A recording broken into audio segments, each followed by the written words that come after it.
Hello everyone, myself Sabri and I welcome you to our channel Solution Bridge Network and one-stop solution for all your Power Platform tutorials. Hello everyone. In today's video, we are going to understand what is an environmental variable and how we can use that in Power Platform solutions.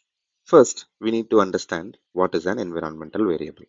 Environmental variables in Power Platform are reusable configuration values that can be used across multiple components like Power Apps, Power Automate, custom connectors, Dataverse tables, and solutions.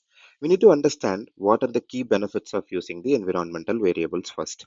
I would like to call out four primary benefits of using an environmental variable. The first one is its reusability. You can define a value once and use it in multiple flows or apps. Consider an example. You have a threshold that is being defined and you need to use it in multiple places on an app and a flow. So you can define that threshold in one place, that's a solution, and you can call this environmental variables in all your apps and flows. So second option is the environmental specific configuration. Still, we know few of the persons are using import and export method to attain the ALM capabilities. So whenever we are moving an solution from an sandbox environment to the production environment, environmental variables play a key important role in the configuration. The third one is avoid hard coding. You can use the same instance what I have given above previously. The threshold value. Consider today you are defining the threshold value to be 10% and used in across multiple places of the apps and flows. After few months, you are planning to change your threshold value. Now, since you have the environmental variable, it's the only one place you need to go and change and it will have an impact in all other places it is defined. Finally, the automated ALM support. So it is essential for automated deployment and the CI/CD pipelines which we are using in Power Platforms. Next is we need to understand how we can create an environmental variable. There are two ways by which you can create an environmental variable. One is manually create an environmental variable in a solution, or you can automatically create an environmental variable in the Power Apps whenever you are connecting to a source.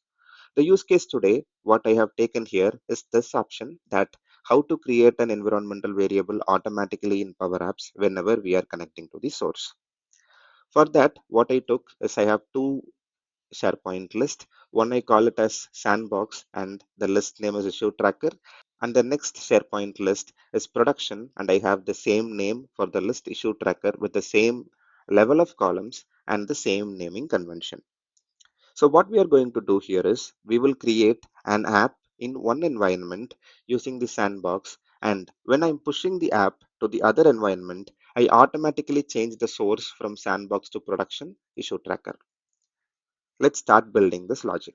Let's jump to the Power Apps environment. And if you see here, I am on the Sabarikarti's environment and I will consider this to be sandbox. And whenever I complete the development in this sandbox, I will be migrating my solution from this environment to MSFT default where I need to target the production SharePoint list issue tracker. First, we would like to create a solution. So let me take you to the solution and start creating my solution. I'll click on plus new solution and call the display name as environmental variables. And I will to tag the publisher as a default publisher and let's click on create.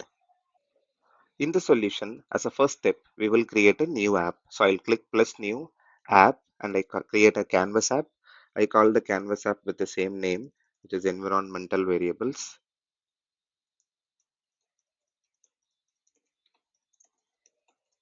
And I would like to create it in form of a tablet and let me click on create. So we are on the blank canvas and first we need to enable an option in the settings before we connect any of the sources so that this environmental variable gets auto created. So I would like to go to the settings and in the general tab, if you scroll down, you will see an option called automatically create environmental variables when adding data sources. Make sure you click on and you say a full page refresh is needed to apply the settings. So let me click on OK and click on close and I will save this app. And once this is saved, I will do a complete reload to make sure this settings takes place. Now you can see that the app is saved. So let me reload the complete screen.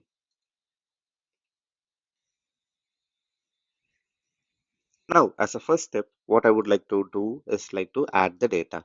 Let me click on add data, call the connector as SharePoint, and in the SharePoint, now I would like to connect to my sandbox list.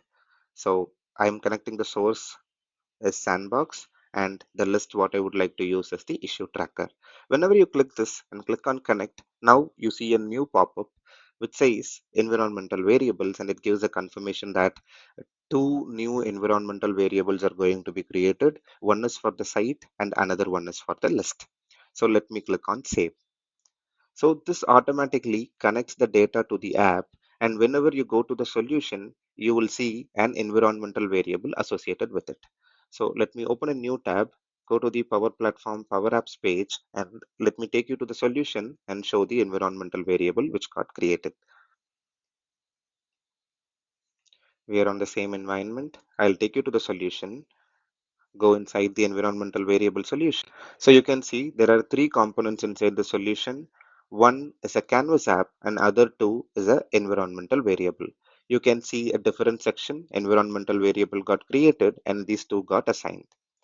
Now you can see that these are two different types of environmental variables, and if you click this, you will be able to understand what is the type. It is of the data type data source. So as I said, right, you have two options by which you can create. So this is the second option, what I have shown. And if you want to create an environmental variable directly in the solution, you can go to new, go to more, and go to environmental variable. Here you can call the name of the environmental variable, and there are few different data types that you can use. Either a decimal number, JSON, text, is a boolean, data source, or a secret value. Currently, the two type of variables whatever we created falls under this data source section. I'm not creating a one now. Let me click on cancel and I'll jump back to the app whatever we have created. Let me add some information to the app. I'm just adding a blank label, make it center lined.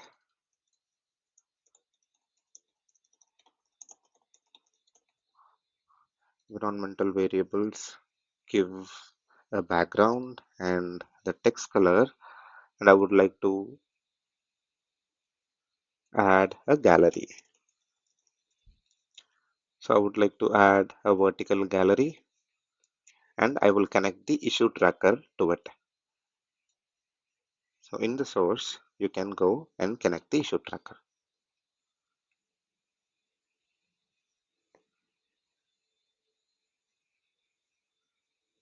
And I would like to change the layout from image, title and subtitle to title, subtitle and body so that I will be able to see more information. So here, this is this item dot priority dot value, and the last one is this item dot assigned to dot display name. So you see this is a sandbox list, and hence you are seeing sandbox issue 1, 2, 3, 4. That's what you are seeing here. So now let me publish this app. Meanwhile, the app is publishing. I would like to recap whatever we have done. So we created a solution first, created an app inside the solution. We have gone to the settings and we have enabled the option create environmental variables automatically. And now we have connected the source by which it automatically created the environmental variables.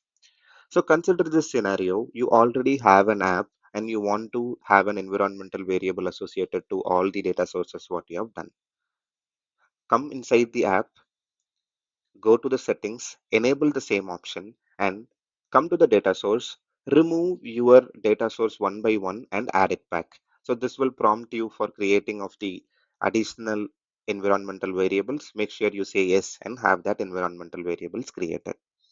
If your app is not a part of the solution, then the environmental variable gets created in the default solution. So if you want to go back and add it to a specific solution, you can say add existing, more, and go to the environmental variables. And here you see these are the list of environmental variables which is outside the solution. So you can select it and add it to the current solution.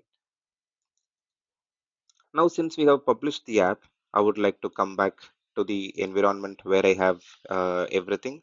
So let me go back As a first step, what I would like to do is I would like to export this solution. So whenever you go and click these three dots, you will have something called export solution. And here it says, before you export, we need to publish to make sure all the changes are published. So I will click publish. And once this is published, I will export this in a form of a package. You can see the status is published. Now I would like to click next. It will be checking for all the dependencies that it needs. If there is any missing dependency, it will prompt for it, which you need to go back to the solution and add it. So there are two types of export. What you can do, either it is a managed or an unmanaged. So I would like to go with unmanaged for now. And let's say click on export. We will cover a different video about solution where I will be explaining what is a managed and an unmanaged.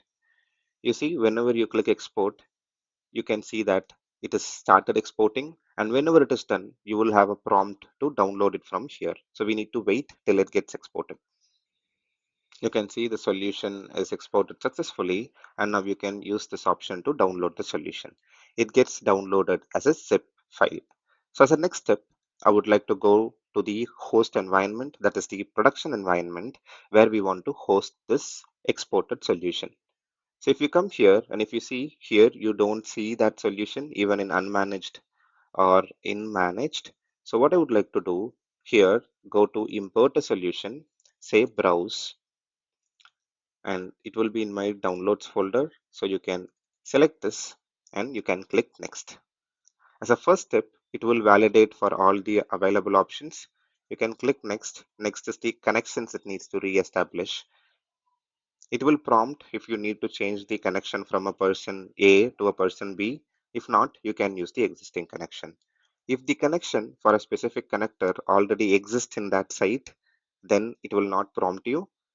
See here, I have already a SharePoint connection in this MSFT environment, and hence it have not prompted me for a connection. It automatically picks a valid one. If you want to change it, you can go to three dots. You can create a new connection and assign to it. I can use the same, so let me click on next. As a next step, it asks me what is the environmental value that you need to use. You can see the first one is, it says the sandbox, and this is the sandbox site. So it is asking me whether you want to use this. No, I want to move it to production. So click the drop down. It will list down all the sites what you have access to and switch it back to production. Once you change it to production, obviously it will list down all the list inside the production and make sure you select the issue tracker, which is a part of the production environment. Once done, you can click on import. So similarly, you can see it is importing the environmental variable solution. So we need to wait till it confirms that the import is successful. Now you can see the solution environmental variable is imported successfully, and you can see the solution got created in the unmanaged section. So I would like to open this and I would like to play the app from the solution. So you can see the three components now. Let me click this app and try to play it.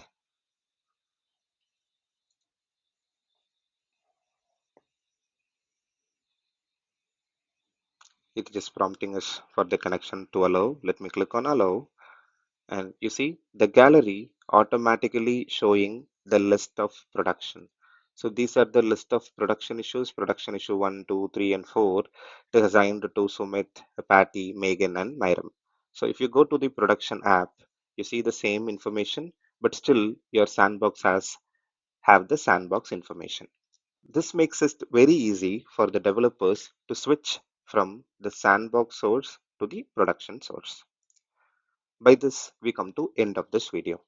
Just to recap, we created a solution and an app inside the solution. We enabled the option create environmental variables automatically and added all the source whatever we needed in the app. Once the development is completed, we published the app, gone to the solution, exported the solution and imported it into the production environment, and the system automatically prompted for us to define the environmental variables. We just selected the exactly the production sources and then we published it. So this is an automatic movement from the sandbox environment to the production environment via an import and export of the solution. If you have any questions, please post it in the comment section and we are happy to help. Thanks for watching. Subscribe our channel, hit the like button, and press the bell icon for our new video alerts.